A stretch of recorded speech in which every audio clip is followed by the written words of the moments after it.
And like with your becoming aware of this, and since you started doing all of this work in the field of conservation, do you find that the level of awareness about all of these atrocities that are being committed within Kenya is high within the public? Is it something the public even cares about, or is it something people are going to become awake to in about 25 years when all their land is gone and they can't do anything about it? There's a different levels of awareness. Okay, in the areas where people are actually using this, losing their land on this to these conservancies, carbon trading, there's awareness, especially amongst the new generation who have not yet built homes and or started their farms or herds of cattle or whatever. They start wondering, where am I going to go build my home or herd my cattle? So they're immediately aware and they're sort of up with the questions right now. It was a bit slower amongst the urban population who don't live in those areas. Mm-hmm. But there's been great awareness has grown now, especially when you see there have been incidents like where KWS has been involved in extrajudicial killings or disappearances of people. And that made the press and people realize that there's a problem somewhere here. So change is coming. It's not 25 years.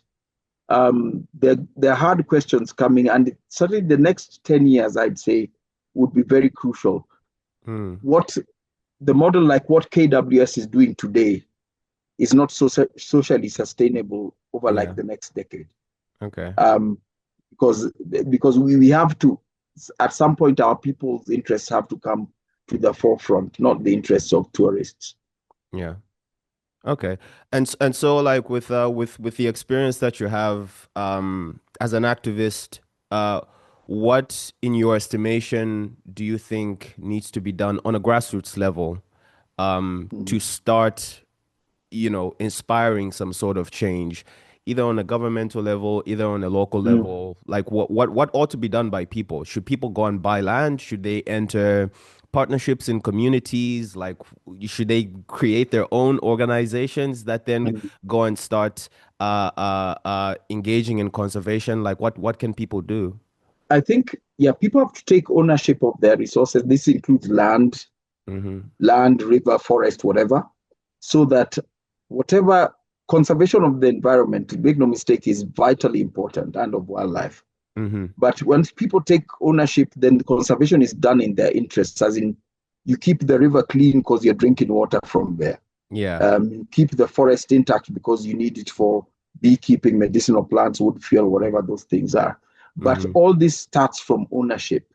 Yeah. So all along, the conservation mantra has shown us that these things are important because tourists come to see them and give us money. Mm.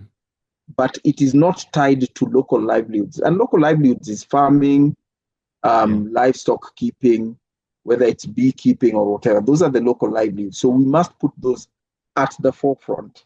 Mm-hmm. Everything else must follow behind that Yeah. because that's what's sustainable. Um, tourism tourism it expands people's horizons and all that, but tourism is a life, it's a lifestyle, it's a dependency, it's not a Yeah. livelihood.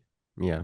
You don't need to travel, it's a luxury. And when something happens like COVID pandemic, you could have Mm. your perfect tourism facility, but it's a lockdown and there's nothing you can do. But people will Mm. still keep eating meat if you're keeping livestock and all that. So let's start from our livelihoods, our interests, and that's the re-education. Like for Masai people to reclaim their ownership of Masai land, Mm. Taita people to claim their ownership of Taita land, and that kind of thing. Then we grow it up from there. The tourism sector must be dependent on what we have decided to do. Mm. If we decide to be farmers, there's tourists who want to come and see farms. Yeah. Let them come. Mm-hmm. If we've decided to be livestock producers, which is very compatible with wildlife, tourists will come and let them go around with the cows and mingle with the elephants and all that. It's beautiful to see actually, Mm. and we must develop products that depend on what we are, not creating something for outsiders. So there's a whole re-education that has to happen. We must do away with our advertising mantra in Kenya, which is they call it magical Kenya. Mm-hmm. It's an extremely childish thing that really annoys me. Kenya is beautiful, diverse, and all that. That magic is there's nothing about magic here. It's what we are as a Okay. people. And I think once we do that, we re-educate the people that this belongs to us, Mm-hmm. and we stop killing or displacing people for conservation purposes. And it's good. The young generation have stopped accepting this as normal because Mm. it's not normal in any sense of the word. Yeah. Okay, okay, that's really interesting. I wanted to ask you, obviously over the last couple of months, there's been some waves that have been made on social media about the whole situation with Masai Mara. Like, I don't really know much Okay. about the Masai Mara, so if you could give us a bit of a breakdown, a bit of a TLDR about what exactly is going Yeah. on and where the outrage is coming from. Yeah, the outrage is coming from the development of a luxury tourist facility, Ritz-Carlton, Okay. developing a tourist facility on a riverbank, which is in a wildebeest migration route, the migration Masai Mara. Mm-hmm. Masai Mara is an overdeveloped, overexploited tourism facility. Its success is from it's so romanticized that has been for many years. Mm. And the thing is, the same authorities that restrict access for people wanting to graze animals in that area are the same authorities that give permits to build a luxury hotel. And we create stories denying the fact that this is obstructing the migration. Yet the way tourist facilities work in Kenya, they build it where the migration is because they want guys to see the animals from the bar, Yeah. right? So they actually target migration points or animal drinking points.